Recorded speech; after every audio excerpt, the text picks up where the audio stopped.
Hey everyone, this is Sean K. Michael with Velocity Videos, and today I'm going to give you one quick tip on how you can amp up your videos so that people can pay attention and really create more captivating content. It's a little ninja tactic. One thing you can do is to add sound effects. Now I was noticing myself the other day, I wasn't even paying attention, but then I started thinking when I was in my car the other day that a lot of times when I'm listening to a song, I'll do like air drums, right? I'll be like,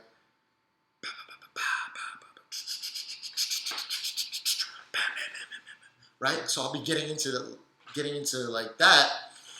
So you can actually use this in a speech. So you can actually create sound effects. So if I'm going to say the power of using sound,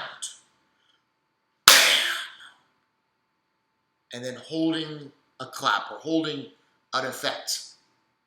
That has a lot of power because people aren't used to that. They're just used to hearing your voice. So if they hear something different, like a clap or bam, they're more likely to pay attention.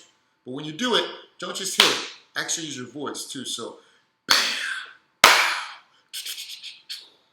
whatever it is, if you can bring alive a story about a fight, or if you can bring alive any type of really, really big point and you want to just hit it home, you could also add a clap or a bam or a pow. Just some tips on how to do things outside the box that not everyone's doing and how that can help your presentations get even a few inches better. So that's my tip for today on how to amp up your videos. Thank you for listening. If you have any feedback, please write below and get my special report by clicking on the link below this video. Bye for now, and I'll see you later.